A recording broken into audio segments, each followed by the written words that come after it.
All right. And we are live right now. He didn't do the summer. So we had Lucas's fiance in here. We interviewed her the other day, and we were like, press it. She like held it down for like 5 seconds, and we were like, "Dang, that was an intense start." That was. So someone came in here and just created Bring that microphone called the summer. There you go.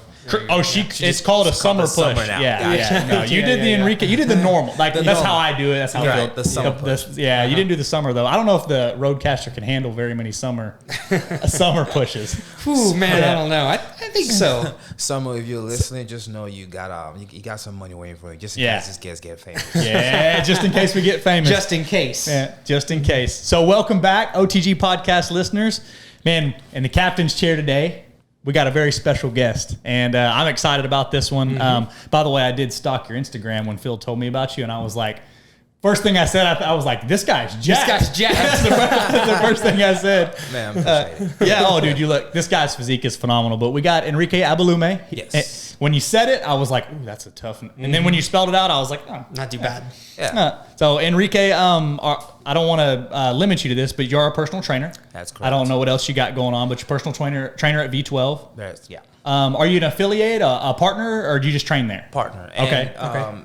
Personal training is good, but I like to think of myself as a fitness specialist just Yes. because Ooh. there's a whole lot much more going on than just being a personal trainer. Absolutely. Even though the person is still there, but still. Right, yeah. A fitness expert, is that what you said? Specialist. Fitness Specialist. specialist. Because I love that, actually, because there's so much more to personal training. we actually did a show not too long ago, and we called it the umbrellas, but basically fitness, and we broke it kind of down into three categories. Your training, your diet, and your recovery, which there's a little more nuance to it than that. But like you said, there's more than just get training people at the gym, right? There's different things they got to make sure that they're doing to be in shape, right? Especially to look like you. Well, that's cool, but I mean the physical part is the easy part. Yeah. I agree with you. The hard part is the mental part. The mental and the 100%. kitchen, honestly, for me, which coincide or coexist. I was right? about to say, those kind of go together. When I'm in the Go kitchen, together. I'm like, and my brain's telling me that pizza's looking real good. That cookie. Phil's a cookie guy. I'm like a pizza guy. Right. But yeah, it's the mental. You're absolutely right. Yeah, it's the mental part, and that's where we as coaches, myself, I personally take that's my shit. Just because, can I curse? Yeah. Yeah. Okay. Oh, say whatever you want. Shoot, son. Don't listen to the past episodes. Because by the end of the day, I think that this is where it all starts. Absolutely. And it ends, I think. Yeah, and I'll start and end, and continuously on a daily basis, not just one day or one moment, whatever. But so yeah, that's pretty much it. And when they come into that space where I trying to tell them exactly what I do, I kind of meet them where they're at. Right. When I meet my dad, if you're this person and you haven't really learned this, or you have this information of what it should be, drop all that. Now, I'm not saying believe me, but hopefully my goal is to change your belief system of what you think about nutrition or fitness or whatever the case may be. If I do change your belief system, hopefully you understand that this is what it takes, just mindset. Because a belief is what you keep thinking over and over again, right? Right. So if someone says, if I eat this cookie, I'm going to be fat. Okay. Now, there's so much knowledge to that. That's just the vague part of it. So if they believe they're going to eat the cookie and be fat, then I, as a coach, fitness specialist, I have to break it down to let them know this little cookie would probably be sane for you right now at this moment. And the next moment, you could get back on your plan, right? Because eating one cookie does not gain you weight. Agree. 3,500 calories is a pound of fat. So you've not eaten 3,500 calories in one day. And most girls don't eat that much. It's just whatever it is. But anyways, that's on the list. But pretty much sounds to me like what I'm hearing you say is, and I like this. I do too. Is you're going, you're treating the root of the issue, right? Because a lot of times, people don't. I think they kind of focus on the outside, and they don't really dive in and get to the root of what the issue actually is. Right. And I think you're right. The issue is your belief system. In a lot of ways, you can look at it from several different angles, but believing in yourself is you got to believe in yourself, right? And believe that you can accomplish whatever it is you're trying to accomplish. But also, you can't believe things like, if I do one workout, I'm going to be ripped. Right. Yep. Also, Can't eat, because I was going to say the mental side of that equation, especially with females, eat one, that cookie does not define you. Right on. Yeah, you eat one cookie, you can get right back on your plan, just like Right. you said. Yeah. That one cookie does not define who I am. You're not Right. gonna get fat. I'm not a failure because I ate one cookie. Right. I messed up, but now I'm back on track, and now I'm actually a winner. Right. Because I'm on Back track. That's Right. right. Yeah. Why do you think people have that belief system? I'm not sure why people. Yeah. Why do you think that they believe one cookie will make them fat? Yeah, I'm not or- sure why. Do you have a? Are you getting ready? Do you to have an answer I for was- that? I was I have a curious. thought. I'm Well, wondering. go for it. Okay, so my thought process is obviously we want insane, especially at one workout. I should be ripped. Right. It's just we've been ingrained of fast results. I think that a lot of it is social. That is exactly where I was at. A lot of it is social media. The fitness influencers and stuff. They show this lifestyle of perfection. Even friends and family, they share only perfection. Right. So you don't know what's really going on. They never share the depression or the anxiety, or some people do, seeking attention or being honest. But Right. let's just be honest about the situation. 90+% of people only share the most positive aspects of their life. Right. So they think that, to look like Enrique, I have to be perfect all the time. Exactly. Right. But actually you don't. But nobody knows that if all they see, and I'm saying this because you're sitting in front of me, okay? Right. But if they only see Enrique on Instagram constantly eating chicken breast and broccoli, like That we think that's what they have to eat. yeah, exactly. All the They time. think that is 110% of the time. Right. But in reality, it's not. Right. Right. I think that, and you said it at the very beginning. I agree with that 1,000%.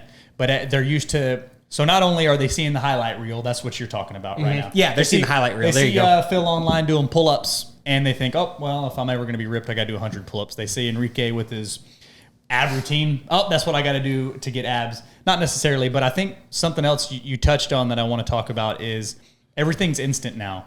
Look, in your hand right here, I can get. What are you doing over there, man? I don't know. This Thinking about instantly, Phil's instantly breaking up my our podcast goodness. setup here. Here, just set that Jeez, in the what lap. happened You'll be here? all right. All right, yep. We need to get the backyard barbecue table back Well, in here. long story short, what happened here was we got this sweet microphone stand because the old one was always in the way. So I very quickly and inadequately got the podcast set up, and now shit's You didn't breaking. take the time to do it right. That's correct. That's what we're talking about right now. Taking the time to do it I like how you right. own note to that. That's what happened. That's it. That's what happened. So what I was getting at is everything's instant. If I want food, I pull it up right here. If I want to see, if I want directions, right here. Right. Everything's fast. Amazon, guess what? There's probably, what time is it? It's before 4. There's probably several things on Amazon I could get delivered to my door right now. I agree. And it's created a culture. But go ahead, Enrique. I want to let you. I can see that we've been talking about this, and I can see that you're working over there. Yeah, I'm And- curious of your thought and- behind this. And you've had something to say, so go ahead. Yeah. I appreciate every guy's your statements here, and he's right. It's because people have been conditioned to think like that, and it's not just from the fitness influence. We've been conditioned. I swear, we've been conditioned from birth. Absolutely, I agree 1,000%, especially in this country. Right. So then your first teachers, which is your parents, they teach you to do this. They teach you if you do that. If you get this, you get this. If you do it quickly, if you do your chore quickly, I'm going to get you that cookie. Yeah. So yeah, that's a good point. Yeah. To get that's it right. that's probably like the first, Right. one of the first. Right. Mow the yard, get $20. Exactly. If you go pee in the potty, you get you get it. No, Wait. I was thinking like no, you get M&Ms or whatever. Whatever yeah. parents Yeah. get. You know, Right. candy. what I thought whenever you said that was like them doing it wrong, because I thought about on Big Daddy when he goes he's in the tree at the class. No. And he's supposed to get in trouble. But No, when they go pee in the potty in the right spot, they get a right treat. spot. Right. And even though that has its reason and it meant well, it's just that nowadays what we're doing is shifting to fast. Everything's fast. Everything's fast. If you go to McDonald's today, what do we call the McDonald's syndrome? I think that's what they call it. You go to McDonald's. I haven't been to McDonald's in a long time, but this is what I know this for true. You go to McDonald's and you ask for a burger. I promise you, it's not going to take you 2 minutes to wait. Oh, it's already made. It's already made. They're going to get it for They're you. going to give it Yeah, to you. yeah, you're going to have it So, fast. so could you imagine when it comes down to fitness and you keep showing this highlight reel, like you call it, and it don't show the work. It don't show what Right. they've done, what they went through, all that good stuff, and they show you a bit part of something, like you said, someone doing pull-ups. This is what I got to do to pull-ups, but that's not true. I tell people I want to meet you where you're at, and what I mean by that is, we're gonna get to where you go slowly, because again, what you're trying to do is create a lifestyle, right? If you're creating a lifestyle, you don't go from 0 to 100. That's right. Right? Which is possible. Some people can, but if you really want to keep this, if you want to get this attainable goal, right, it has to be sustainable. So if it's not sustainable, it's not attainable. Right. I like that. I've never heard that term before, but I like the flow of that. But I've never heard that statement put it that way. It's not sustainable. It's not attainable. Yeah. I like that. I mean, it makes sense. But again, trying to tell that to someone that always have the belief system that if they do this, they're gonna get there, or there's only one way to get to this goal. Oh, dude, there's so many ways. Right. There's so many ways. A lot of people not aware of that, right? Most of my clients don't have to come to me for coaching. They don't. They really don't. I mean, I promise you, they don't. The reason why they believe somehow there's a magic thing or whatever. All you have to just get up and walk, right? You start walking, keep notes, and keep being consistent, modify some things, change your habits a little bit. But the reason why I exist and the reason why we exist as coaches, because we're there to plant seeds. We're there to keep telling them, hold them accountable. Coaching, all that good stuff. Again, we do personal training. Some of my clients sometimes just come in and just talk. Yeah, they want to vent to you. Throw that at me. But again, also that helps with their physical, their mental, and that's what we're all for. And we all do the exact same thing, even though people are not life coaches or whatever, or personal trainers. We all do the exact same thing, but not conscious about it. Right. Say, for instance, just having a bro talk and talk about something else. You guys give a life lesson. You vent into them and stuff like so. Definitely. That's how this whole podcast started. Yeah. See, there you go. Yeah.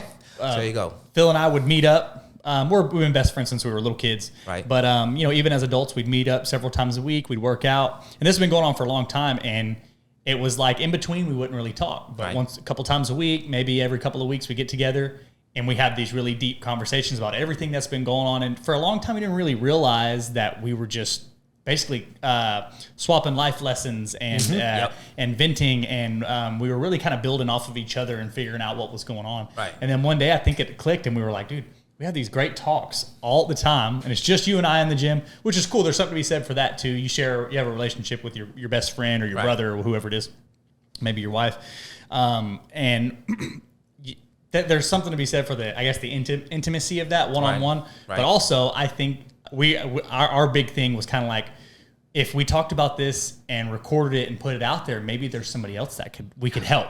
Yeah. Somebody else that could learn or build off of what we're talking about. Yeah. We get people on like yourself, like other guests we've had.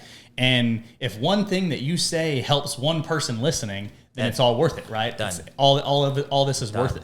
And I don't know, it's kind of how this whole thing was born. Yeah. Everything is relative, man. Everything is relative to the individual. You think of everything. I could link myself to you some way. Yep. Yeah. Oh man, 100%. You know where I learned that lesson, and actually, this topic of conversation comes up quite a bit because I'm fairly. People don't know this about me, right? But I'm fairly introverted. People always see me as extremely extroverted because they only know me from the gym. Right. Like it's my job to be extroverted, to pump people up. Right. Get up. They see me on during these videos and stuff, and I'm loud and yell a lot and talk a lot and stuff like that. But I'm actually really introverted. So whenever I explain that to people, I always bring that up. What I'm good at, though, in a personal experience with people, is finding things that I can relate to you with. And where I learned this was my first job ever. Darryl and I actually worked together at IHOP when we were 16. Yeah. But after that experience, we're the hosts at IHOP. We just sat people. Yeah, it's easy. But after that, my second job that I ever had was at the dog track down in Lamarck. Right. And once again, and this was before I lost weight. I don't know if you know, but I used to be real overweight, and fitness really changed my life and all that stuff. But back then, I'm introverted now. Right. Could you imagine when I weighed almost 100 pounds more than I do now? Yeah. And I was just real nerdy and didn't have many friends. Didn't know how to talk to people. Definitely didn't know how to talk to girls or anything. Right. But at the dog track, even back then, and as I went through my fitness, progression and stuff, I started to get more being able to talk to people and stuff like that. But anyways, the point is, nobody that worked there was anything like me. They were all very different, and no offense to anyone, but it's just a different environment down there. Right. It's like Texas City, Lamarck, It's different. It's different. You know, we were all, there's wild age ranges or whatever, you know, but I was different than everybody else. But every single person that worked there, I found a way to get along with. We all became friends. We would hang out after work, outside of work. You know, we would go out to eat together, and we would just have a good time at work, even though we were so different. Was very different to them. They were kind of had a little clique. You know, they were all friends and stuff, young people. But then there was me. What made you reach out? Like, how did you find that courage? You were just like, no, what you do is you just talk to people when you find a way to relate. I know, but how did you get to that point though? Like, you know, because again, I think for you were introverted, but also you came up as a host at IHOP. For you to be that, you got to talk to everybody that walks in that. I think that it's a desire to get uncomfortable. It's a desire to realize your weaknesses. And being introverted is not a weakness. Right. Okay. It's not, definitely. But to me, I realized it as a weakness because I started to learn that people are the way. Like, people are how I'm going to become successful. I have to get along with people. You can't do it alone, kind of thing. And so I had this desire to learn how to speak to people and how to get along. That's really you know, cool, and so I just tried it, and that's really cool. I think it's a skill at this point. It's a skill. It's a learned skill for sure. It's a very, very learned skill, and we can apply that in relationship. I mean, if you're really, what we do as coaches, or just any relationship that's meaningful to you, right? You have to learn how to comprehend what other person's speaking, or 100%. How to speak in ways that they comprehend you, right? Because everybody in personal, I think I refined it when I became a personal trainer. Right on. Because the clients, this vast array of clientele, so many different backgrounds, and a lot of them are older. Right? Yeah, how old are you? 37. Okay, 37. I'm 31. Darryl's 30. And when I started personal training, I was 24, and all the clients are probably older than you. They have more life experience. But you just got to find a way to really get on their level and make them respect you and understand your advice and stuff like that. So personal training is a really good way to tie that all together. You know, I think a lot of people, being in, say public school systems and city sports and stuff like that growing up, you kind of, a lot of people naturally learn that without realizing it. Right. They kind of learn how to interact and everything. But, and I've never really had, you can ask Phil, I think I've always been really outgoing, outspoken, loud. People, there's really not a lot of in between. People either love me or hate me. And I think most people love me, or, people like me in general. Right. And I didn't really think about that too much. But I have realized that, so as somebody who's kind of naturally inclined to get along with people, to be able to communicate well, I think as I got older and you start realizing that, okay, there is going to be some challenging times. There are going to be people that you're going to have to try to get along with. Yeah. And one thing that I've learned, and it took me a long time to learn this, is it's not always the answer, but a lot of times the answer is just listen. Just listen to them. You can spark the conversation. Hey, Enrique, how are you, man? What's going on? Right. And as long as you're not terribly introverted and you're like, oh, I'm good, and you leave, right, you might. But if I just say, oh, okay, cool, and they're going to say something that's on their mind, or something about how they feel, or something about who they are. Right. And ask them about that. Oh, yeah, well, tell me about that. And if you just let people talk, they'll tell you. They'll tell you how to relate to them. They'll tell you what they like. They'll tell you how they feel. Right. And you can just build off of that a lot of the time. And that's not always that easy, but it took me a while to realize that, because there's some people, especially me, very outspoken. I'll go up and greet anybody. I'll go talk to anybody, any group.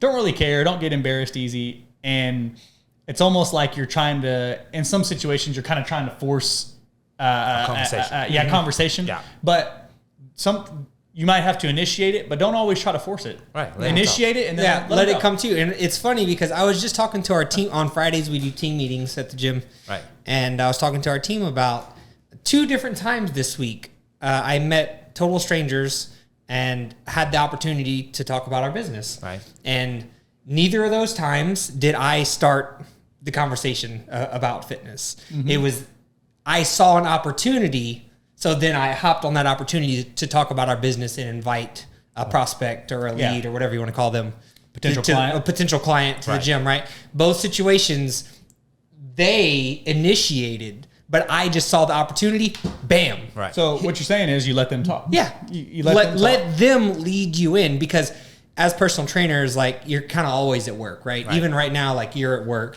When you go to the grocery store, you're kind of at work because you're surrounded by people, and you're kind of status, like with fitness, right? Right. So it's not always about hey guys, I'm a personal trainer. Want to come give me money to help you? Yeah. That's not what it's about. Right. Right. But when you see the opportunity, and if you live a fit lifestyle and all that stuff, these opportunities will come to us as personal trainers. That's correct. And you just take advantage of that opportunity. That's correct. Right. Don't squander it. I thought that was interesting how. Yeah. I just thought just today this happened during our team conversation. So. I think that we're all walking billboards. Absolutely. So the way you carry yourself, people always pay attention. Body language. Body language and stuff like that. And you also mentioned something that you just let them talk. A lot of humans, including myself. I think I know what you're going to say. We like to talk about ourselves. Yep. Yeah. And when you're right up between, especially when someone's listening, right? But if you have awareness or you're conscious about what's going on, basically you trade off. Ask, see what they're inside, see what they're in there, and they're into it too, and they're best can have an intimate conversation like you guys have. And that's the goal of relationship building. And, right. And that's what you should have with, especially if you do this kind of job or with anybody that you find a relationship meaningful. Basically, you trade off vibes, ask questions, get to know the person, right? A lot of us don't know how to do it. Social media is one way that you could speak language but not really relate to people. Yeah. So I was at one point in time when the meta thing with Facebook.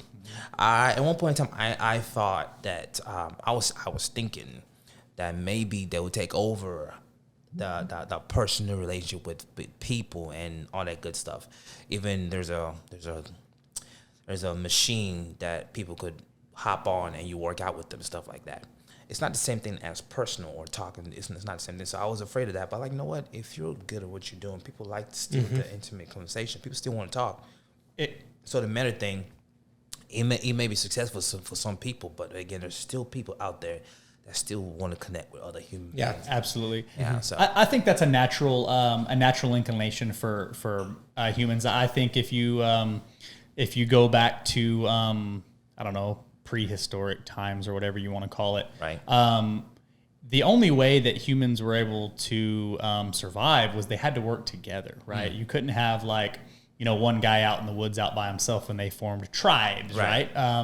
Which became empires, which became cities, then it became countries, and now think about us now. And now the world's not really like that. We don't. You can sit in your house and survive all by yourself. I guess if you want to. Can you though? Well, no, not well. I guess it's easier to now. Yeah. And I think that people, there are people out there that are it's easier for them to not interact with others because they don't really know how. Right. But the point of what I'm saying is I think most people are naturally inclined to interact and to relate with one another. Yeah. And you just naturally, whether or not you realize it or you think that it's true, I think that most people want to interact and they want to have a bond. They want to know others. And there's going to be people you don't like, and there's going to be people you don't necessarily get along with. That's natural too. Right. But I think for the most part, you're right. I think like you said it a second ago. If you're good at what you do in this space, right? If you're good at it, people are going to come to you. Yeah. People are going to come to you. People are going to relate to you. People are going to bond with you, and you're going to be able to help them. Yeah, and you're going to be able to relate to them because they want to relate to you. Yes, sir. And, I can tell by just sitting here looking at you, talking to you, that you're somebody who listens. Oh, man. Yeah, I was already thinking the same thing. This guy is an amazing listener. Yeah. Oh, man. It took time. Took practice. Absolutely. Most people don't know this, but I was born in Nigeria. So when I came here when I was 12 years old, so the culture shock was I can't imagine at that age, too. Different for me. So basically, I tried to fit in until my 30s, man. Yeah. That's when things just clicked. Things just opened up. Dude, what am I doing trying to fit in people? I could create my own world, right? So basically I do that just again, working on me, right? Mm-hmm. So when you work on yourself in a way, mentally, physically, and whatever whatever gets you going to be yourself, people are like, well, what's up with this guy? I mean, people drawn to or stay away, but still curious, right? So, I didn't get the sense of it until I was 32, and I don't know. So I'm very interested. Were you trying to, when you say you were trying, or were you like not being yourself to try to fit in, or you were like caught yourself doing certain things that you're like, this isn't what I should do here in America, or like elaborate a little bit? I found resistance in some things that I didn't really understand as far as that. Like when I'm trying to build a relationship with somebody or trying to conversate with somebody, there's a resistance there, and I'm not too sure what was that. But I just know when I hit 32, 33, I started seeing things differently because everyone has a story to tell, right? And if they're really genuine and they feel, my mentor tells me this: no one will remember the words you say or however you say it. See, we're trying to quote some people sometimes we can't quote, right? But they'll remember how you made them feel. Absolutely. I agree with that 1,000%. True. That's pretty much dope. So if you're on your authentic self and then you have a sense of good vibe around you, then people come around you. But if you have this negative feeling and you're always talking, or you just have this sense of ego, like, and people sense it, and people can't, like, I don't want to be around this guy because it's too much. But again, emotional intelligence, right? So you can bring it down, bring it up, however you want to do it. So big difference. So you said a couple of things, and I like it. I think that what you're talking about, and I know this to be true too, from personal experience.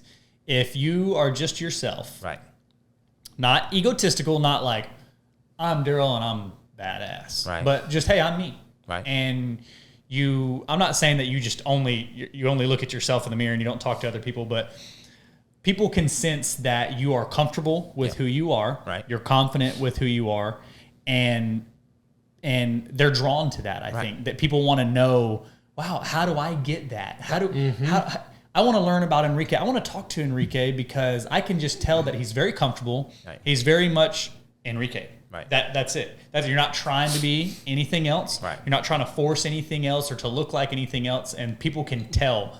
I don't really know how to explain it. I can tell too. I think that when you can't explain someone, that's when you know they're truly being, because the only explanation is Einrique. Yeah, he's Einrique. There are no, what is it, adjective? Is it adjective? Yeah, or like a descriptive term. Yeah, descriptive term. You can't really come up with that. You're like, he's just himself. Right? Yeah. Well, how do you think Einrique acts? Look, dude, Einrique just acts like Einrique. And I feel like Einrique is very comfortable being Einrique. That's the only way to explain it. I know what you're talking about. Then you know that person really is living that lifestyle. Yeah, and I mean, there's generic stuff you can use to describe. Oh, Enrique's honest. Enrique's kind. Mm-hmm. Those are generalized terms that we can use to describe people. But when like you're trying to go into depth and you're like, other than that, I can't really say it. Yeah, come up. That's with pretty cool, more. man. I didn't think about that. Yeah, I agree. So good stuff. I don't know if do we have anything else on. I'm just curious. I mean, if we have another comment or whatever, but man, I want to talk about you. Like, what do you do? This guy's physique is next level. I'm just curious. what do you do for yourself? Enrique, obviously, you said you're from Nigeria. You moved here when you were 12. Correct. Tell us a little bit about you, man. Your background. How'd you get into fitness? How'd you get into fitness? Yeah. And all the way up to now, man. And then, like, I want to know, like, what's your macros of what your workouts? Protein sources. That's later. I want to know where he came from. Okay. We'll get where he came from. I just want to make sure we don't miss out on the secret sauce. And where the fitness seed got planted and how it grew. Go ahead, man. Let her rip.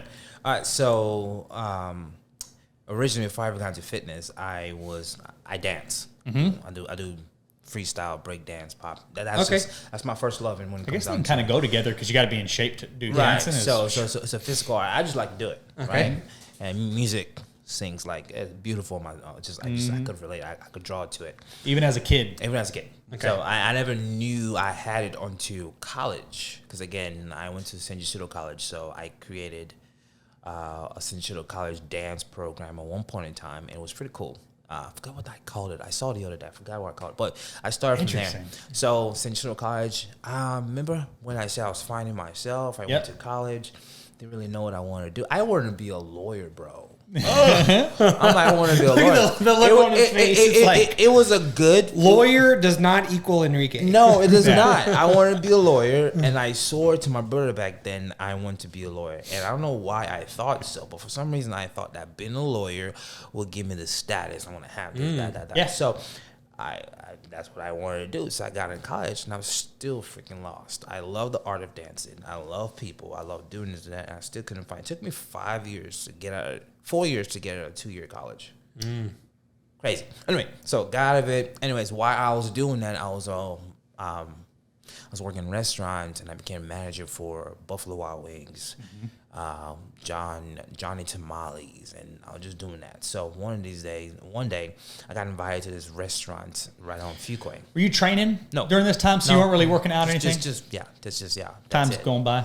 Yeah. So from college, though, I just went to a gym, just wanted to do some biceps. And I just started doing some biceps. Good way to start. It shows. And I think most kids start with bicep curls. Yep. Yeah. Or like a bench press. Bench press. Okay, Push-up. I can see. Okay, Mostly curls, but people want big arms. mostly curls, right? Yeah. Everyone want big arms. So anyway, for some reason, I just started doing that. So, and then I was like, okay, this is pretty cool. So I went to, I was working in the restaurant, and hearing this guy.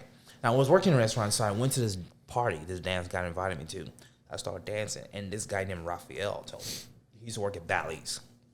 Hey man, you look like you can be a personal trainer, man. I'm like, oh, that's pretty interesting. So I wanted something different. I always think when someone invites you into places or you're curious, I think be open-minded to it. Mm-hmm. Yep. Right. So I always say yes. And in my line of work back there, I worked too that much. I love my job. I love everything I've done so far. I loved it, but I was a workaholic. So when someone invited me to places, I want to check it out, take up opportunity, check it out. So say yes, whatever. So I said yes, went to the place. Then I met this guy there. I'm like, cool. So you come work for me at V12 Fitness. I said, okay. All right. So I went to go check it out, and I went to go check it out, and it's like, no way you could do this. And he broke it down as the functional dynamics of the workouts and of the body. And I swear to you, I'm telling you, there's certain words he used. I can't remember it. It just clicked. Yeah. Way he described it to you. He was my first tutor when it comes down to bodybuilding. Yeah. But he didn't know that he was I'm just being a personal trainer, right? Yeah. So just clicked. So I just started coaching from Bally's, and it went great. And I became a director of. How old were you at this time? Sorry. My 20s. Yeah. Mid-20s? Yeah, mid-20s. Mid-20s. So, again, I started with that day. I went to another place called Blast Fitness and that good stuff. So then I love the what do you call it? The corporate world. But when it came down to certain things, like you have to meet this quota and stuff like that, it became money for them. And my heart wasn't in it anymore. So it just like it didn't click too hard. So I decided to veer on my own. So I went on my own, did my own thing, started with this guy named Dion Bell.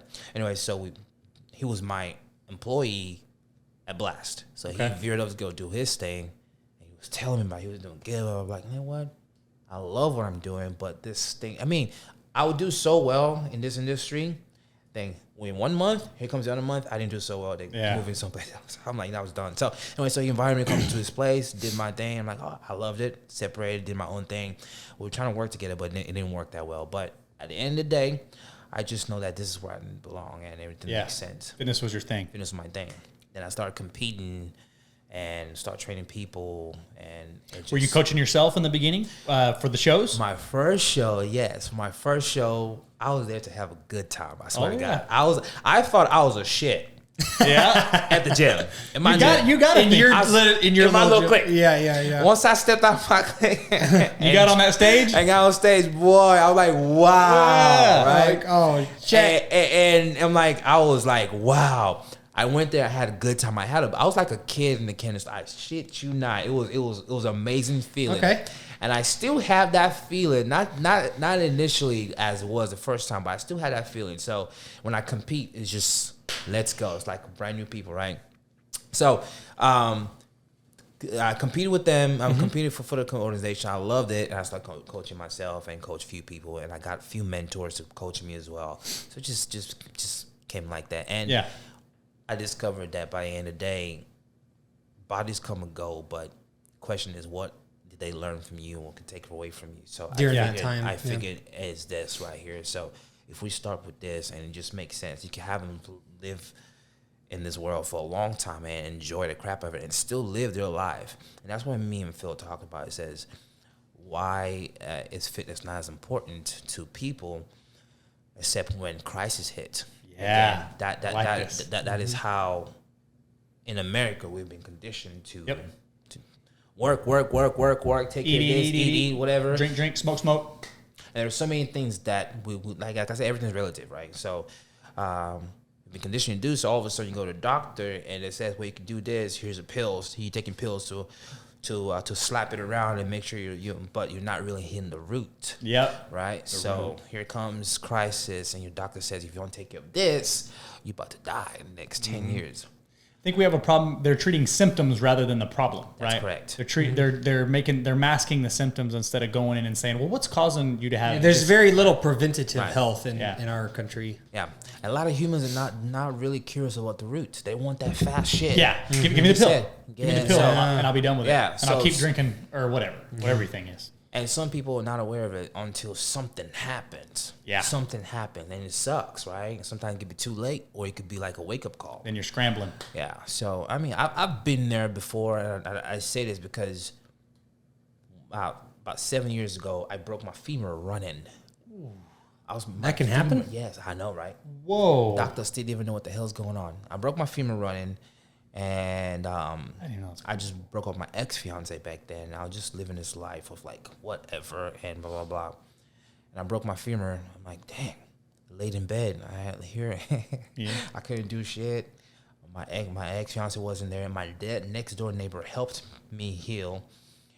And when I'm laying in bed, I'm like, dude, it was a sign for me to just chill, slow down. Yeah. I was like, I was living that lifestyle. So I was like, slow down. Like, so crisis hit.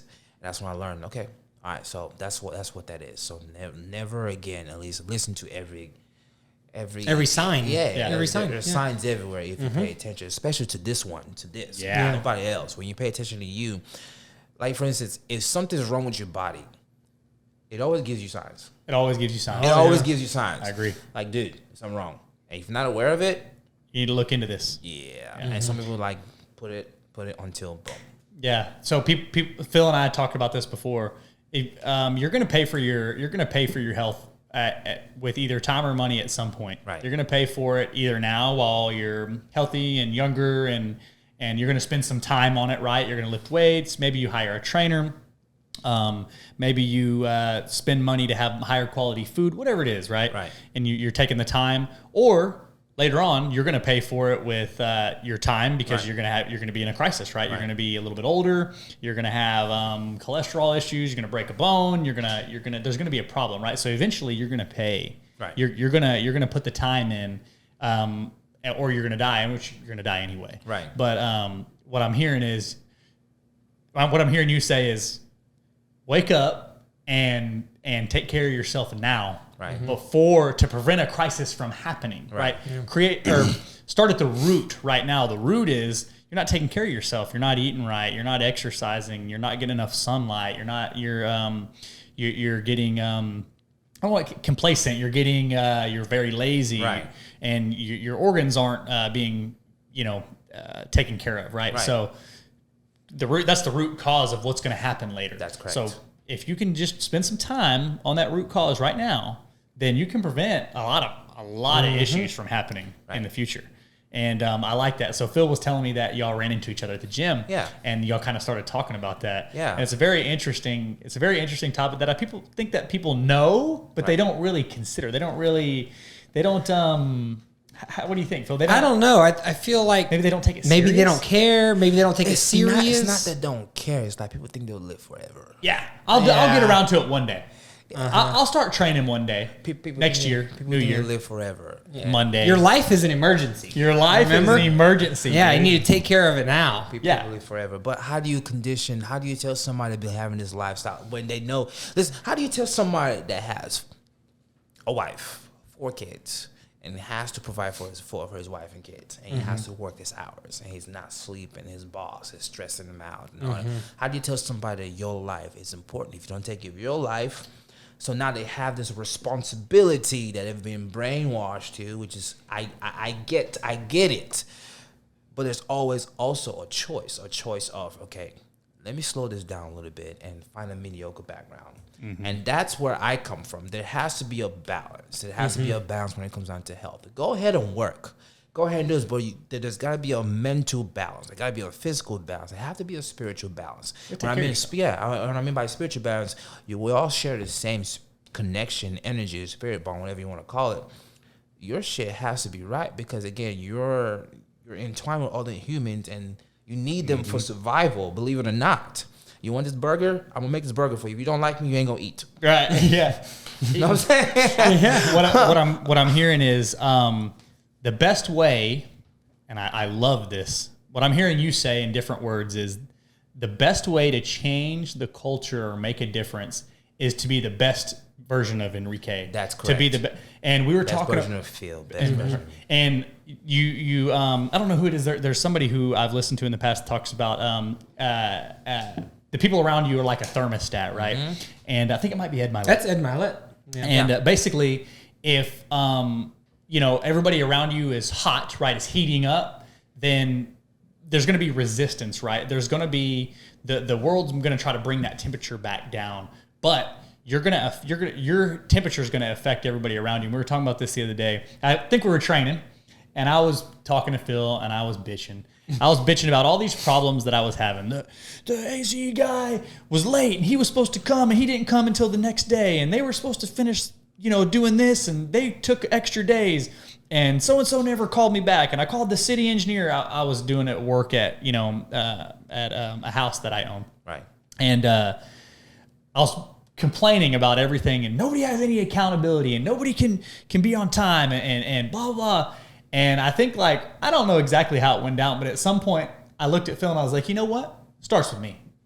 I have to be, if I want to change the culture and the landscape of what's going on around me and what's going on in our community, our city, our state, our country, it starts with me. If I'm the best Darryl and I'm walking around out in the street and everybody sees I'm in shape and I'm on time and I'm being truthful with people, and I'm just a good person, right? I'm authentic. I'm not trying to act like something that I'm not. We just talked about this earlier. That's going to I think that's going to rub off on my wife.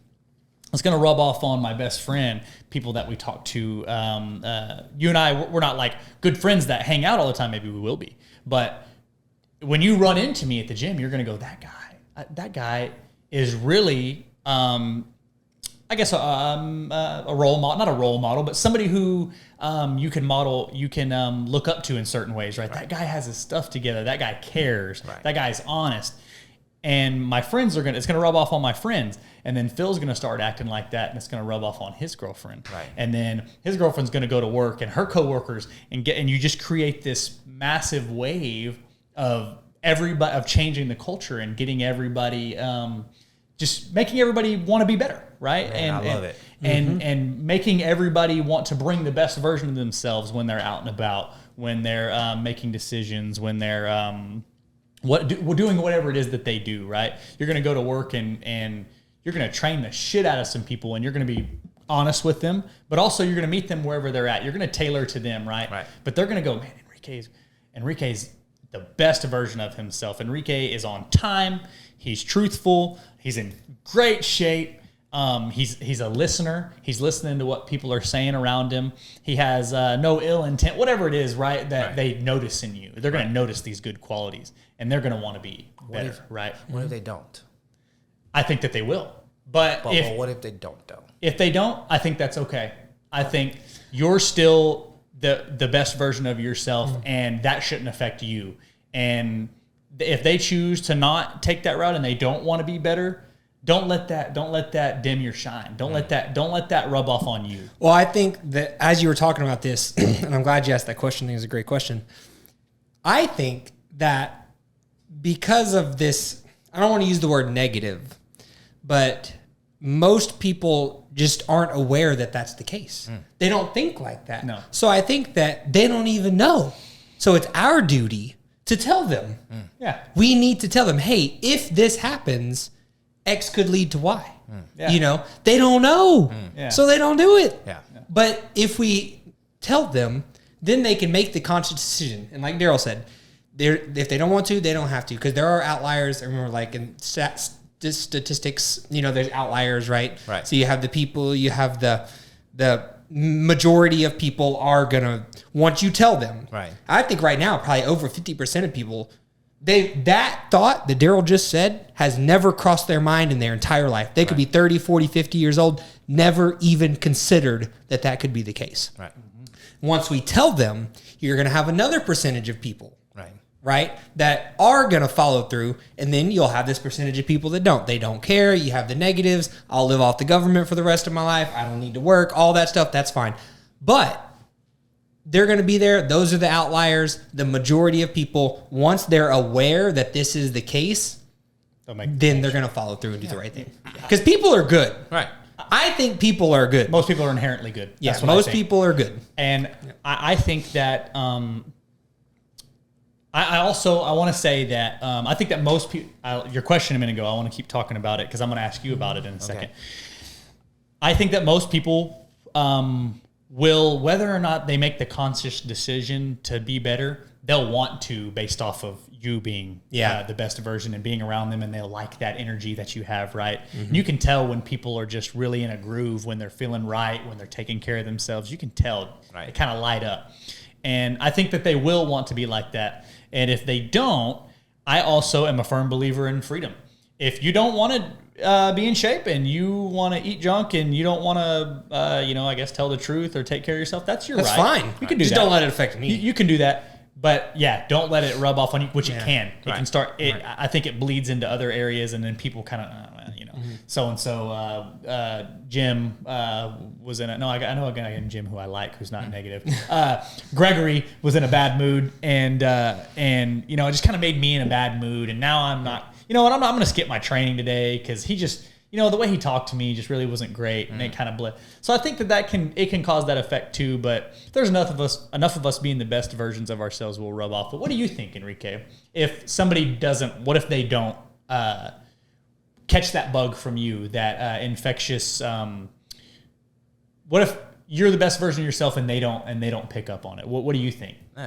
Because I like that. You don't think about it at all, do you? I think about it because, again... Amazing. Yeah, I don't. That's the answer. Yeah, energy goes where you put your attention to, right? Yep. So, I mean...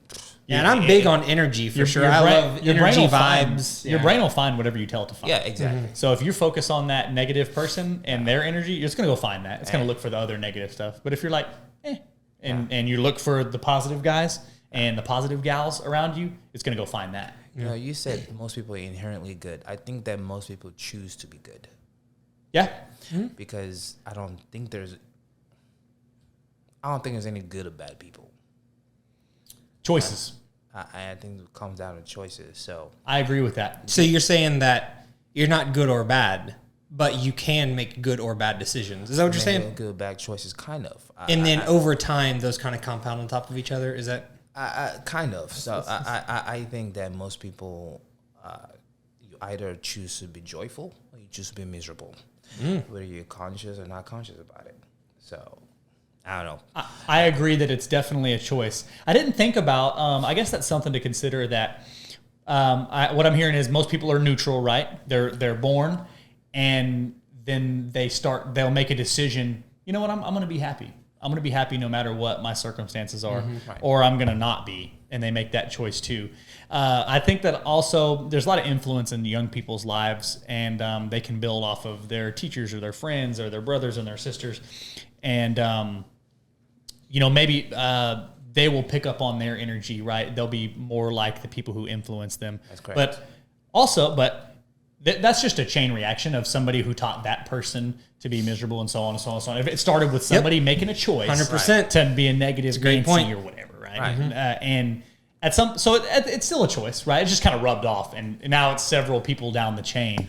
Right. I like that idea. I never considered it like that. I never thought about that it. some people are not aware.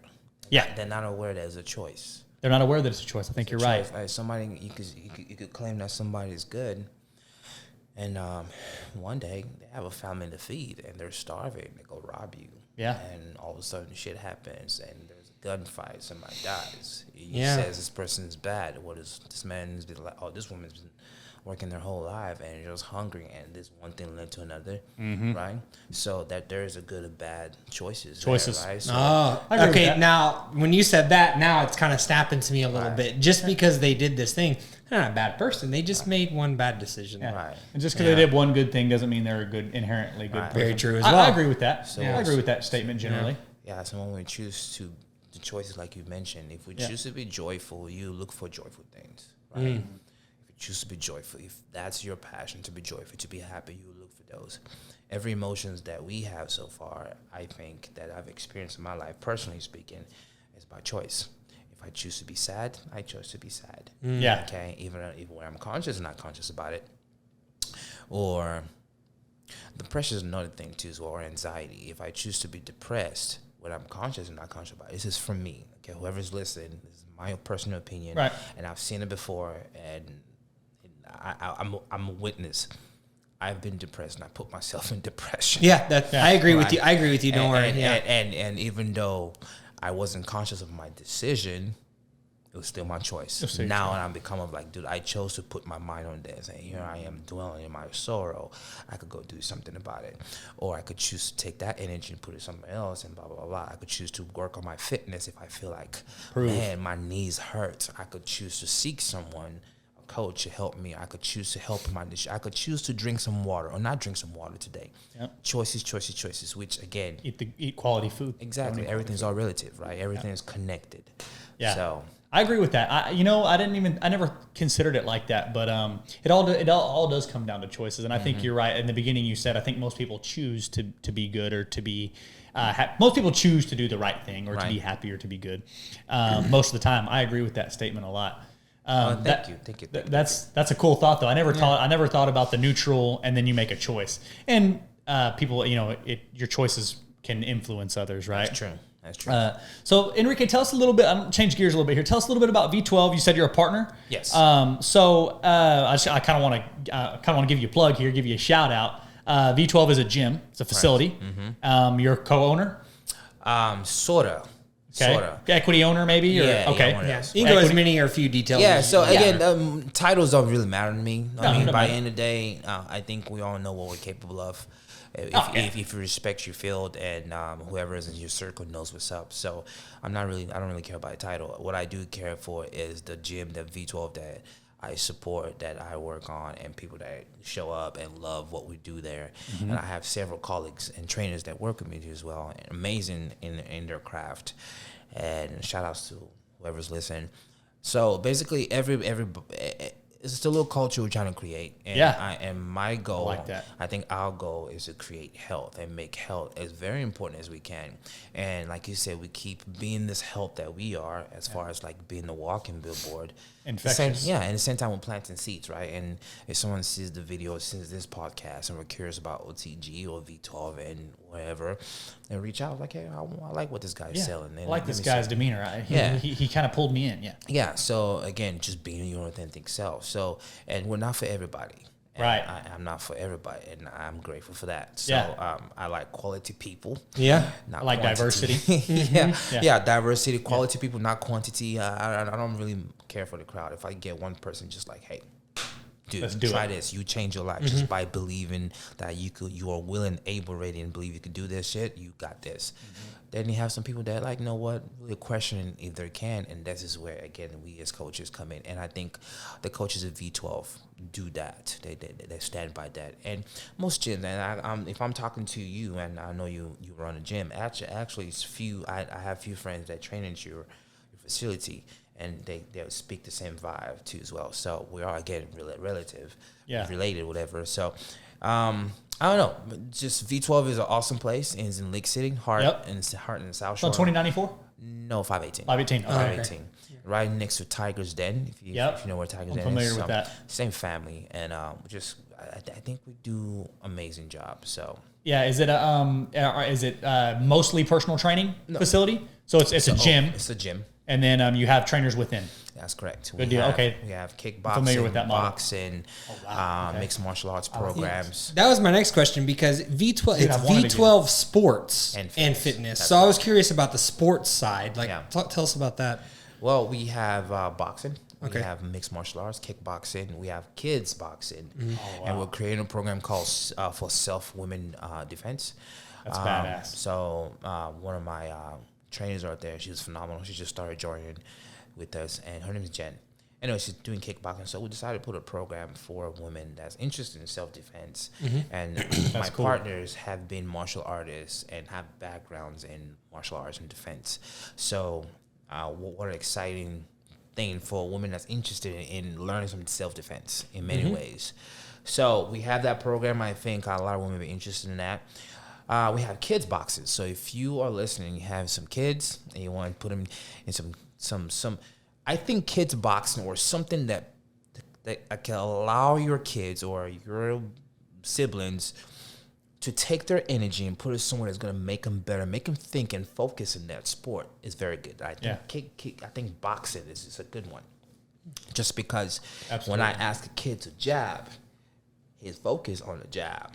Put your shoulders in, elbows in, move your hips, right.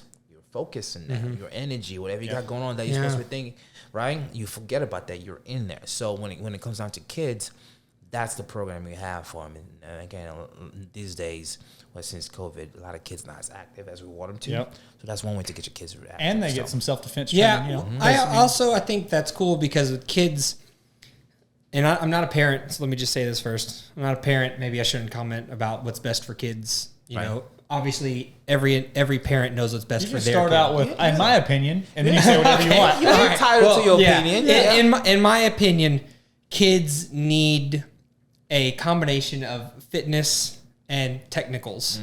Because learning technical skills, some coordination, like boxing, right, you know, or whatever sport of your choice, tennis, like it doesn't matter. You know, boxing I think is definitely a great one, right? Because there's other benefits as well, probably within it that I'm not even aware of, right? But that combination of taking instruction from someone that is not their parent is extremely important. It helps them learn how to have a boss in the future and things like that. You know, I mean, take authority from someone that's not their parent. The technical skills, learning how to fail, to lose and come back stronger. And not necessarily even lose to an opponent, but maybe like you're trying to teach them, like, I don't know the technicals of boxing, some type of certain punch or some type of stance or something maybe. And they need to struggle. They need to struggle with it. They're not going to be great at everything. They need to take them an hour or a day or a week or a month to learn how to do this thing because eventually they win. And that's what kids need. So I think that's great. Some structure, a program. I agree. And that struggle is what a lot of people are afraid of. That's right. We don't like to be uncomfortable. I am witness. I have been one of them. And sometimes I fight myself in it, but yes, I don't like to be uncomfortable. But I have awareness. That's the beauty of this topic or being an adult or experiencing things. Because if you don't experience things, you don't know what you're talking about. So that's the beauty of being life experience, right? Once you have awareness that you can do these things, you cannot go back. You cannot say I didn't learn this. No. No. You have awareness that you can do better. You have awareness that uncomfortability make you stronger. The question is what you're going to do about it. You want to remain in the same spot or you going to do something about it? So here comes the health and fitness part again. Though I call my health and fat loss. Why? Because fitness is great, right? Health is very important. A lot of people like to do fat loss. Fat loss is great. Weight loss is not the goal. If you're listening, weight loss is not the goal. Tell them again. Fat loss is the goal. Fat loss is the goal. You could be 136 and still look as beautiful, as handsome, however you want to look at yourself as possible. That's the main truth. I'm telling you, weight loss is that scale thing that we all go through, because I know I've been there, especially when I compete. My scale's not going up. But guess what? You look leaner and you look fuller. So much behind that. So if you guys are listening, I think that there's so many things you can unlearn when it comes down to fitness and fat loss and weight loss, whatever your goal is. So many things you can unlearn. And if you really, really want to do better and improve your lifestyle, wherever you're at right now, reach out to either one of these folks in front of me, to somebody you feel comfortable with, to me or whoever, and just learn something. Start with something small. Just begin. Just forget everything you know. Because even me as a professional, I've been doing this for 10 years, by the way. Even me as a professional, I shit you not, I am always learning. Because why? If I meet someone brand new, they got something I've never heard before. They got something, some dilemma, some challenging, and I'm learning. I'm like, okay, what I got to do to help this person get to the next phase? And I got to go relearn and tap that to this first skill I learned, which is listen. So anyways, so again, always teaching lessons, right? So I mean, it's just like I said, just forget everything you know about health and fitness. If you really want to tap into who you can be or what you want to be, or if you want to lose weight or drop fat loss, whatever, it's very important that we choose to do so. Even as I compete on stage as a professional, I became a professional bodybuilder last year. Oh, congratulations. So thank you for a global bodybuilding organization. Yeah. I could compete in a federation too as well, which the owner of GBO said we could. So I'm thinking about competing in IFBB show? No, the NPC. This is the what's that big guy's name? He always says lightweight, baby. Oh, Ronnie Coleman. Ronnie Coleman. see, that's how much influence he has. But anyways, so yes, I'm thinking about competing with Ronnie Coleman. That's going to be in Houston this year. And what is it? August, June or July or August? It's in August. August, yeah. So all right. Well, you just committed. Well, I'm not really committed because no. I said okay. Well, I take that back. Okay, I said I am going to compete. I think that's what I said. But the reason why I'm hesitant about that is because I did my blood work. And my blood work, obviously, as a competitor, you have to make sure those things are good to go. Because by the end of the day, there's online issues. Like, for instance, my creatinine. I don't know if you guys know about that. It's my muscle enzymes. It's high. So, which somehow is connected to my kidneys or something like that. So long story. So, I mean, so it's high, and I went to the doctor. Doctor freaked out. I'm like, what's going on? So, it could be my genetics. It could be something going on. I don't know what it is, but I feel good, right? Yeah. And I always tell to myself, if I feel some type of way on the inside, I would know. I feel good. So, but it's health first. It's health first. So I love it. Yeah. I think it's great you're taking that into consideration. Thank you. And that's what I was doing. So I'm waiting for my doctor Monday to tell me what the hell is going on. If it's no big deal, and then I commit to what I need to do. But for right now, I'm just putting it on the spot. That's awesome. I love that. Good deal, man. Yeah. Well, Enrique, so y'all, listeners at home, like he said, reach out to somebody. But man, reach out to Enrique at V12. Go ahead and shout yourself out. Enrique, what's the best way to get a hold of you? Instagram or website, whatever, walk in. Walk in. Call me on my cell. Just shoot me on my text message. I will respond. 832-77. Am I okay? Right? Yeah. Okay. Yeah. 832-771-0375. Just reach out. Any question you could think of when it comes down to health and fat loss or weight loss, your choice. Reach out. I think it's best when if I can give you something you're looking for, and you find that answer welcomed, and you're interested, and you want to find more, then talk more. But good deal. Till then, what about your Instagram? What's your handle? Just my first and last name. First and last name. Einrique Abulume. Last name is Abulume. That's correct. All one word. Yes. And y'all check him out. Y'all check out Enrique at V12. Give him a text. I mean, he's gave you your cell phone number. Direct access. Direct line. Hit me up. Shoot him a text message. Go see him, y'all. And don't forget, I didn't even know this. I know it was called Fitness and Sport. Sport and Fitness. V12 Sports and Fitness. Sports and Fitness. And I didn't know that there was striking, like a boxing, kickboxing, mixed martial arts. I didn't know all that. Kids sport, women's self-defense. That's really awesome. You got anything else, Phil? No, that's it. All right, Enrique, you got anything else for the crowd, man? And again, if you guys are listening, thank you so much for joining us and talk about this stuff. If you guys like to see more of this, reach out to these guys. I'm sure they have some good info and a few guests to bring aboard. And man, stuff like this, sometimes if you really want to do something with your life, you have to program or do things like this so you prime your mind to getting better. Yep. Yeah. Either way, if it's out of sight, it's out of mind. So put what you listen. Be mindful of what you're listening to. Yeah. What you're taking what you're in, inputting. Right? What content is going in, because it's gonna come out, right? And if you're putting junk in, you're gonna get junk out. Same thing with eating, right? Yeah. And same thing with your workout. You're doing junk training, you're gonna get junk results.